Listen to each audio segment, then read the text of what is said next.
Okay, we're going to start at 16.3, page 182 in this video, and go through the end of the chapter, so page 185.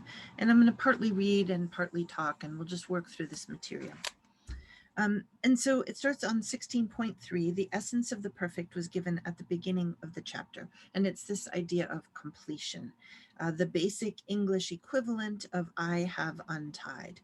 But Duff wants to make two further points that I do think are important. So let's look here first. The meaning of the perfect participle is as you would expect. They refer neither to sequence nor to simultaneous action. So in other words, aorist participles refer to sequence. An aorist participle says this action happened before the action of the main verb, whereas a present participle refers to a simultaneous action. This action happened at the same time as the main verb. The perfect participle does neither of those, as you would expect, but to a present state of affairs resulting from a completed action in the past. So Duff uses as an example Acts 16:34. He rejoiced because he had become a believer in God. What's a little awkward is that there's no wooden translation which can be used other than having believed, which is exactly what we use for the aorist. So you need to take care that you do express the true meaning of the perfect participle when you rephrase your wooden translation into good English. Now, in practice, perfect active participles are very rare. Perfect passive participles, though, are more common, and effectively they become adjectives. So here we have blessed are those who have been persecuted. And in English, we might just say the persecuted.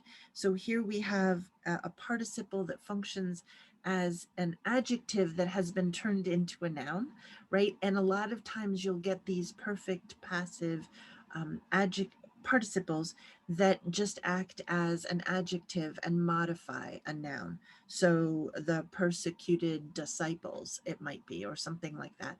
And then we can often just use that past participle in English, persecuted, to translate it. Now, I do want to point out one other thing about these participles.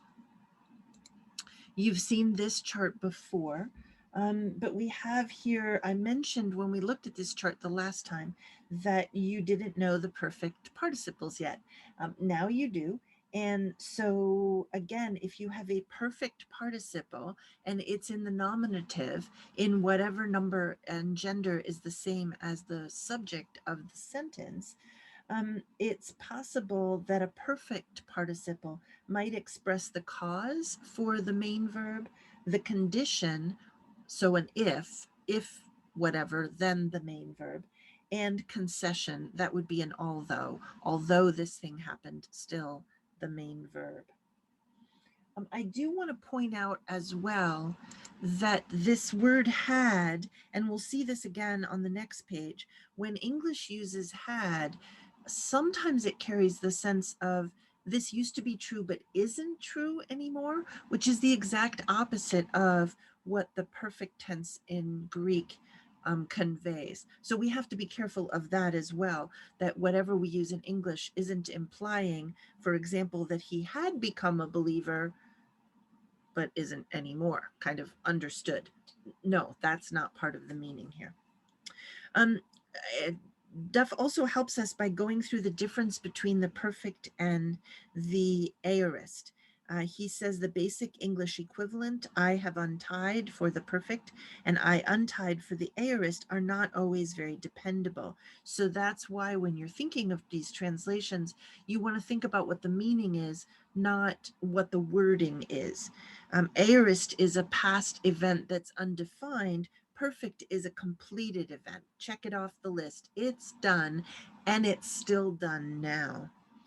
There's three examples here, Mark 5:34, Mark 12:26, and Mark 1:20. So the first one is in the perfect. And Duff points out that the saving is complete. Your faith has saved you. It happened in the past, and it's now being viewed as completed, giving rise to a state of salvation in the present. Now, I want to interrupt Duff for a minute here to say, first of all, he's perfectly right. I have to say that personally, I'm a little suspicious of whole theological systems that are built on the tense of a verb. If we were to take this verse and build from this an idea of once saved, always saved, based on the perfect tense, now I'm starting to get a little bit suspicious that we're putting too much weight on a grammatical form. That's just my opinion. I think you'll find other people saying something different. I just thought I'd share that with you. Now, sentences 2 and 3 are both in the aorist. The actions are past, but without anything more being said about them. But he suggests that in English, we might translate them as, have you not read? And he called them. Now, I want to point out that one of the issues with his middle sentence is that it's a question, and English has to add a word to do a question anyway. So did you not read, or didn't you read, to me is a perfectly legitimate English translation, and maybe expresses the aorist best. Better even than have you not read. But Duff is quite right to point out that we have this overlap between using the word have in a past sentence that's either aorist or perfect. Now I want to point to the footnote because he does a good job of showing us why this is true. The Greek perfect, it expresses a present state resulting from a past action. And when English wants to express that, English also uses the perfect. He has eaten it. That works perfectly well. If we jump down to the bottom, if if we want to express an aorist in the definite past, both English uses the simple past and Greek uses the aorist. So that matches up perfectly well. He ate it. Happened sometime in the past. And there we go. Here's where it doesn't quite match up. When we want to talk about an action that happened in the indefinite past, English uses the perfect, but Greek uses the aorist. And this is where we have this mismatch because we have the English perfect that doesn't match up with the Greek perfect. It instead matches up with the Greek aorist. So this is why sometimes we're going to translate a Greek aorist with, for example, he has eaten many apples over the last year, with this has word, even though it's the Greek aorist, not the Greek perfect. And so that's why we want to think more about meaning than we think about the specific words that we're using to translate. The last paragraph is helpful as well. Duff points to 1 Corinthians 15:3-4, where we might translate that as Christ died and was raised on the third day, which conveys that Christ died in the past and Christ was raised in the past, but it doesn't convey the fact that the two verbs are not in the same tense. We have an aorist for Christ died, but we have a perfect for he was raised, which sort of brings with it this sense of that he was raised and he's still raised, right? That's a past action with a present effect. If you look at practice 16.3, we have some examples there.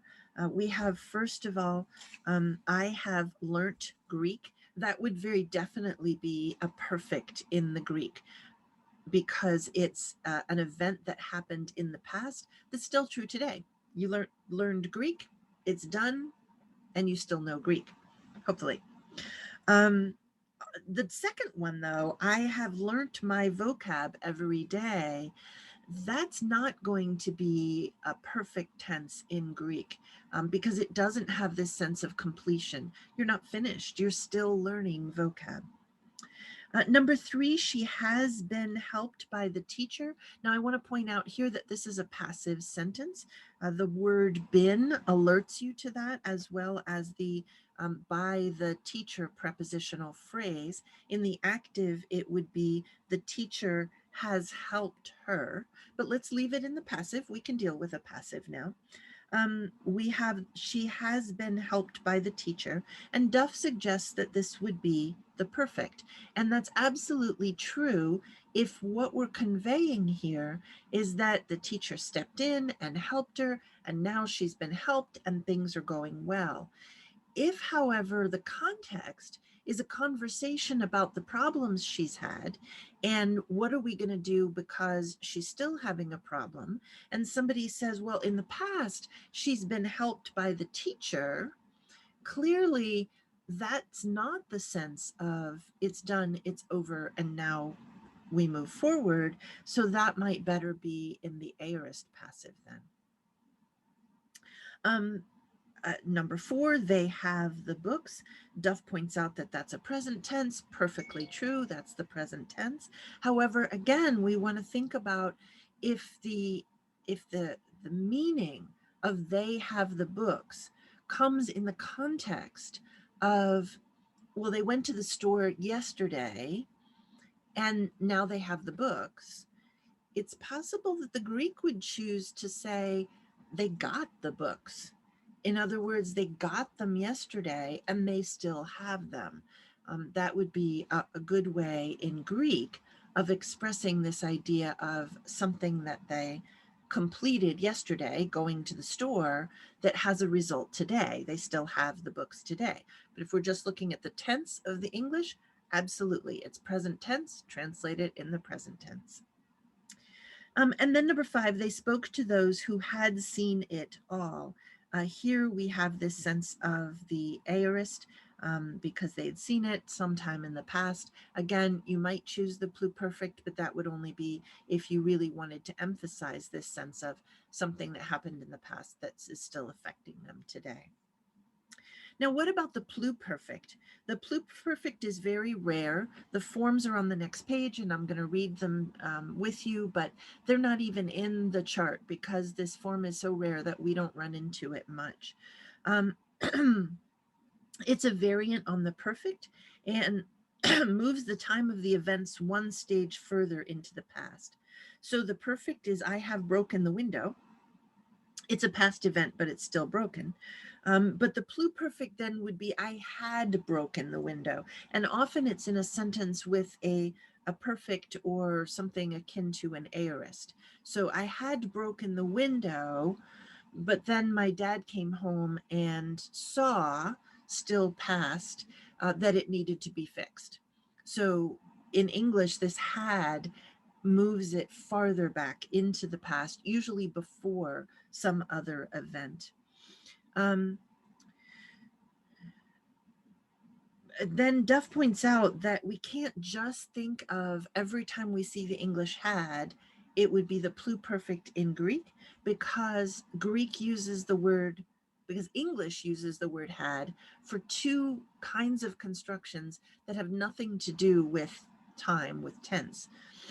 First of all, English uses had in indirect statements, and we saw this before in chapter 10, but he said he had not destroyed the law. But remember, we said that in Greek, we're going to say, but he said, I haven't destroyed the law.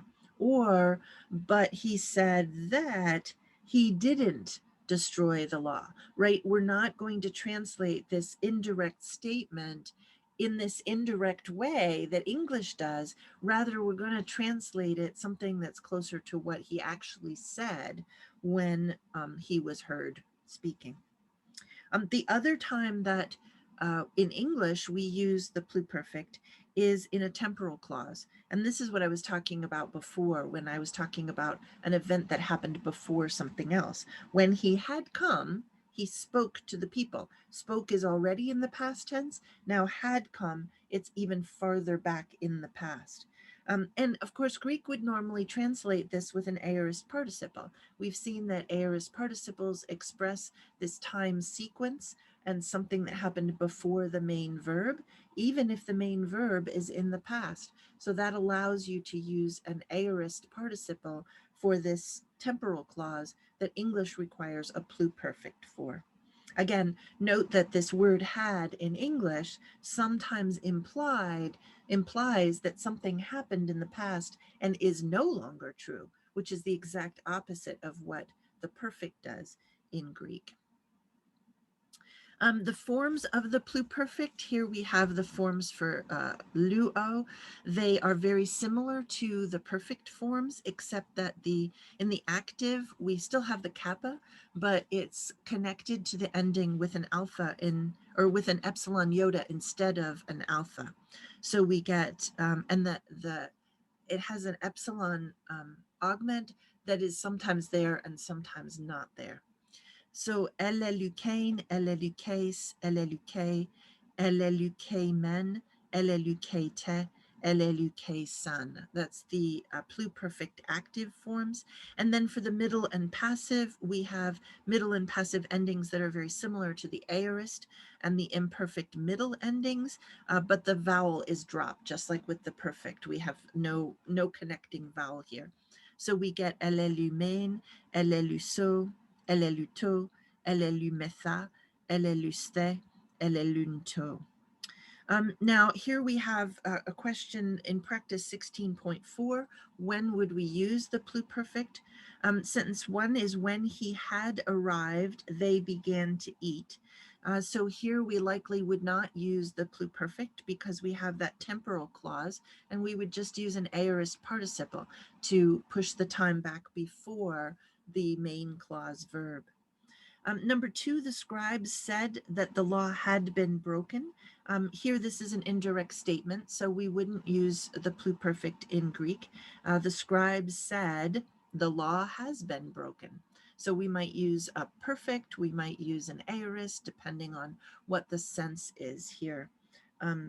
Duff suggests a perfect, but I think it depends on whether the law is still broken. If the scribes are saying that the law was broken and that's it, it's broken, then yes, the perfect. But if the scribes are saying in context, well, yeah, the law was broken, but now we've come back to faithfulness to God, then it would more likely be an aorist. I had believed, but I do not any longer. Yes, here is where I had believed would be in the pluperfect tense in Greek. And then after I believed, I was happy. Again, this is another case of a temporal clause, so we would use an aorist participle for believed. And then they thought that the temple had been destroyed. This is another example of an indirect statement. So it would be something in Greek like they thought the temple was destroyed. And here it would likely be in the perfect, because the temple gets destroyed, it isn't rebuilt immediately, right? So it was destroyed and it's still destroyed. So they thought the temple was destroyed. That's also a passive, so watch out for that. That's it for the second half of this chapter. You have your vocabulary for chapter 16, and we will work on section A exercises together, I think. Thanks for listening. Bye-bye.